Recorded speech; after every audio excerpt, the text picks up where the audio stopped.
ചില കഥകൾ നിങ്ങളെ പ്രചോദിപ്പിക്കുന്നത് അവ മനോഹരമായതുകൊണ്ടല്ല, മറിച്ച് അവ സംഭവിക്കാൻ പാടില്ലാത്തതായിരുന്നു എന്നതുകൊണ്ടാണ്.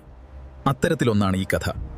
ഇത് നാശത്തിൻ്റെയും നിശബ്ദതയുടെയും ആരും പ്രതീക്ഷിക്കാത്ത സമയത്ത് നിശബ്ദമായി തിരിച്ചു വന്ന ഒന്നിൻ്റെയും കഥയാണ്. പുറമെ നിന്ന് നോക്കുമ്പോൾ അവസാനിച്ചു എന്ന് തോന്നുന്നവയെല്ലാം ഉള്ളിൻ്റെ ഉള്ളിൽ അവസാനിച്ചിട്ടുണ്ടാകില്ല എന്നതിൻ്റെ ഓർമ്മപ്പെടുത്തലാണിത്. എത്ര മോശമായ അവസ്ഥകളിൽ കൂടിയും നമ്മളുടെ ഉള്ളിൽ ജീവനോടെ അവശേഷിക്കുന്ന ഒന്നിനെക്കുറിച്ചുള്ളൊരു കഥയാണിത്.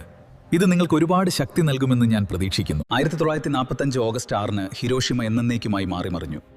ഒരൊറ്റ ആറ്റം ബോംബ് ആ നഗരത്തെ തീയും ചാരവും നിശബ്ദതയുമാക്കി മാറ്റി. കെട്ടിടങ്ങൾ തകർന്നു വീണു, ജീവനുകൾ പൊലിഞ്ഞു, സ്ഫോടനത്തിനരികിലുണ്ടായിരുന്ന മിക്കവാറും എല്ലാം നശിപ്പിക്കപ്പെട്ടു. ആ നാശങ്ങൾക്കിടയിൽ കുറച്ച് ജിങ്കോ മരങ്ങൾ നിലകൊണ്ടിരുന്നു. അവ കത്തി അമരാൻ പാകത്തിന് സ്ഫോടനത്തിന് അത്രയും അടുത്തായിരുന്നു. ബാഹ്യമായ എല്ലാ ലക്ഷണങ്ങളും വെച്ച് നോക്കിയാൽ അവ നശിച്ചു കഴിഞ്ഞിരുന്നു. കരിഞ്ഞുണങ്ങിയ തായ്തടികൾ മാത്രം. ഇലകളില്ല, മനോഹാരിതയില്ല. അവയിൽ ജീവൻ അവശേഷിക്കുന്നുണ്ടെന്ന് പ്രതീക്ഷിക്കാൻ ഒരു കാരണവുമില്ലായിരുന്നു. പക്ഷെ ശീതകാലം കടന്നുപോയി, വസന്തമെത്തി. അസാധ്യമായി ഒന്ന് സംഭവിച്ചു. ആ കരിഞ്ഞ തായ്തടികളിൽ നിന്ന് പുതിയ മുകുളങ്ങൾ പ്രത്യക്ഷപ്പെട്ടു. ആ മരങ്ങൾ തോറ്റുകൊടുത്തിരുന്നില്ല. നാശത്തേക്കാൾ ആഴത്തിൽ എവിടെയോ ജീവൻ അപ്പോഴും അവശേഷിച്ചിരുന്നു. അവ വീണ്ടും പൂത്തു. മറ്റെവിടെയെങ്കിലുമല്ല, കൂടുതൽ സുരക്ഷിതമായൊരിടത്തുമല്ല, അവിടെ തന്നെ.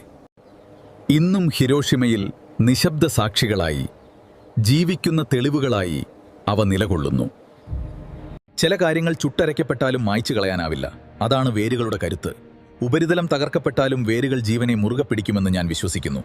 ഒരുപക്ഷെ മനുഷ്യരുടെ കാര്യത്തിലും ഇത് സത്യമായിരിക്കാം. ചില മനുഷ്യർ തങ്ങളെ ഇല്ലാതാക്കേണ്ടിയിരുന്ന പ്രതിസന്ധികളിലൂടെ കടന്നുപോയിട്ടുണ്ടാകാം. എങ്കിലും ആഴത്തിൽ വേരുകളുള്ളവർക്ക് വീണ്ടും പൂക്കാൻ കഴിയും. ഈ കഥയിൽ നിന്ന് നിങ്ങൾ എന്ത് പഠിച്ചു? ചിലർ ചില കറുത്ത ജീവിത അനുഭവങ്ങൾ പേറുന്നുണ്ടാകാം, എങ്കിലും അവർ ജീവിതത്തിന്റെ തെളിവായി മാകുന്നു. കരുത്തെന്നത് എപ്പോഴും ശബ്ദമുണ്ടാക്കുന്ന ഒന്നല്ല.